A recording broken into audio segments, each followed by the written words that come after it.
ایسا ایک انتظام ہونا چاہیے جس میں جامع تحقیقات ہو. تحقیقات کے بعد ہی کچھ کہنا میں سمجھتا ہوں مناسب ہوگا، لیکن اس میں اہم بات یہ ہے کہ اس تحقیقات کو بہت زیادہ وقت نہیں لینا چاہیے اور ماضی کی تحقیقات کی طرح ان کو جو ہے ہمیں داخل دفتر نہیں کرنا چاہیے.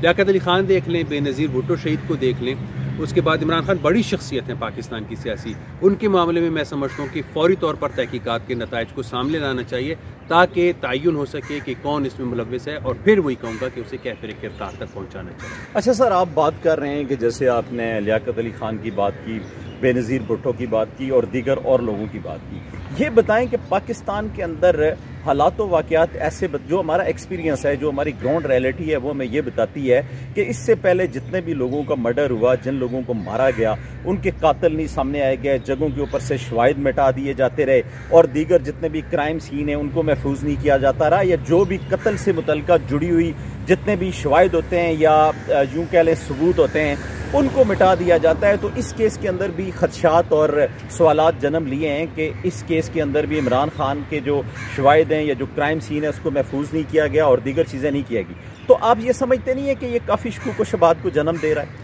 جی بالکل ایسا ہی ہے، یہ شکوک و شبہات کو جنم بھی دے رہا ہے، اور پھر جن لوگوں کی اولین ذمہ داری تھی، جیسے کہ آپ نے کہا کہ وہ جو ٹرک تھا اس کو اسی وقت وہاں سے ہٹا دیا گیا، اور کرائم سین سے اس کو نہیں ہٹانا چاہیے تھا جب تک کہ جامع طور پر اس کی تحقیقات نہ ہوتی، مختلف حوالوں سے، مختلف زاویوں سے اس کی جانچ پڑتال نہ کی جاتی، دیکھ پرکھ نہ کر لی جاتی، اس وقت تک اس کو ہٹانا نہیں چاہیے تھا. لیکن ہم نے دیکھا کہ فوری طور پر وہ ہٹا بھی دیا گیا، اور اس کے بعد میڈیا کے نمائندگان اوپر جا کے اس کی ویڈیوز بنا رہے ہیں. تو یہ ہے اس جو تحقیقات کا عمل ہے، اس کو متاثر کرتا ہے، اور اس سے بہت سی شکوک و شبہات جو ہے نا وہ پیدا ہوتے ہیں. یہی وہ وجہ ہے کہ میں پھر کہوں گا کہ جو لوگ اس کے ماہر ہیں، ماہرین پر مشتمل ایک ایسی کمیٹی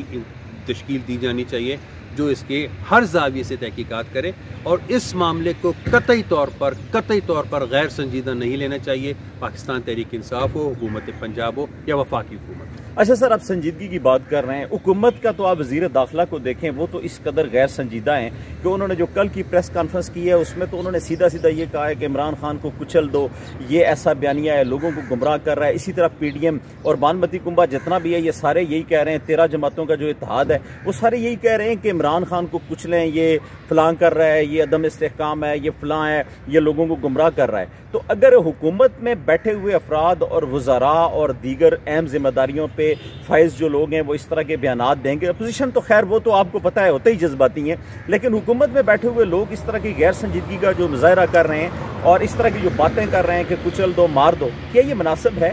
دیکھیے، کوئی بھی شخص ہو، حکومت کی جانب سے، اپوزیشن کی جانب سے ہو، جب وہ بات کرے تو اس کو غیر ذمہ دارانہ بات نہیں کرنی چاہیے، اور ایسی بات تو قطعی نہیں کرنی چاہیے کہ جس سے عوام میں اشتعال پیدا ہو، وہ کوئی بھی ہو. اور اس میں دو پہلو ہیں، ایک تو یہ جو پاکستان تحریک انصاف ہے وہ وفاق پہ تو یقیناً اپوزیشن ہے، لیکن جس صوبے میں جس جگہ پر ان پر حملہ ہوئے وہاں پر وہ اپوزیشن نہیں، وہاں پر وہ حکومت ہے، وہاں پر انہی کی عملداری ہے، اور پاکستان تحریک انصاف کی حکومت ہے پنجاب میں، لہٰذا وہاں پر ان کو ہم اپوزیشن نہیں کہہ سکتے، وہاں پر وہ حکومت ہیں. البتہ وہ جو احتجاج کر رہے ہیں، جو کاز لے کر چل رہے ہیں اپنی سیاسی پالیسی کے تحت، یقینی طور پر اس کی آزادی ہے ان کو احتجاج کرنے کی، وہ کریں، لیکن اس جگہ پر وہ حکومت نہیں ہے، وہاں پر وہ اپوزیشن ہے. ذمہ داری کا مظاہرہ وفاقی حکومت کو بھی کرنا ہے، اور جو پنجاب کی حکومت ہے، میں سمجھتا ہوں اس میں وفاق سے زیادہ ذمہ داری پنجاب حکومت کی ہے، چودھری پرویز الہی کی ہے کہ وہ ایسا انتظام کریں کہ یہ جو آپس کی جو رنجشیں ہیں یہ بھی دور ہوں، اور شکوک و شبہات کے بجائے صاف اور واضح طور پر جو حقائق ہیں وہ سامنے آنے چاہیے. اچھا سر، ایک اہم ترین بات جو ہے وہ آج کا آخری سوال، یہ بتائیں کہ پنجاب پولیس کے حوالے سے یہ کہا جا رہا ہے کہ پنجاب پولیس کے اوپر دباؤ ہے. ویسے بھی ہمارا جو تجربہ ہے پنجاب پولیس کے حوالے سے وہ کوئی اتنا بہتر نہیں ہے، اور کوئی مطلب ہم یہ نہیں کہہ سکتے ہیں کہ پنجاب پولیس کے اوپر تو بہت سارے سوالات ہیں. تو اب کیا آپ سمجھ سکتے ہیں کہ پنجاب پولیس کے اوپر اداروں کی طرف سے کوئی دباؤ ہے یا کسی شخصیت کی طرف سے خاص کر؟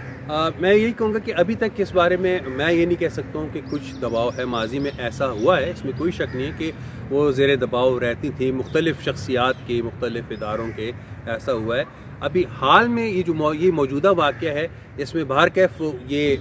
اس کے بعد ایک اور بات یہ ہے کہ جو ادارے ہیں ان کی بھی ذمہ داری بنتی ہے، اگر ان پر کوئی انگلی اٹھاتا ہے تو اداروں کو چاہیے کہ وہ بھی مطمئن کریں لوگوں کو، عوام کو، کہ وہ اس میں ملوث نہیں ہیں، تاکہ عوام کے دلوں میں ان کے خلاف نفرت نہیں، محبت کا جذبہ جاگے۔ لیکن پنجاب پولیس چونکہ حکومت پنجاب کے زیر اثر ہے، اور اگر اس نے کسی کا دباؤ لیا بھی ہے تو پھر ان سے یہ سوال ضرور پوچھنا چاہیے، ان پر یہ سوال بنتا بھی ضرور ہے کہ آپ نے کس کا دباؤ لیا، ان کو بالکل کھل کے بتانا چاہیے۔ اگر زیر دباؤ کسی کے انہوں نے یہ کام کیا ہے تو اس کا نام سامنے آنا چاہیے، اور اسی بنیاد پر تحقیقات ہونی چاہیے کہ کوئی چیز، کوئی کونا، کوئی پہلو اس میں پوشیدہ نہ رہے، کوئی بھی اس میں ملوث ہے اس کو سامنے لائیں تاکہ آئندہ ایسے واقعات کا تدارک کیا جا سکے۔ بہت شکریہ جناب رحیل نواز۔ اپنا خیال رکھیے گا اور ہمارے چینل کا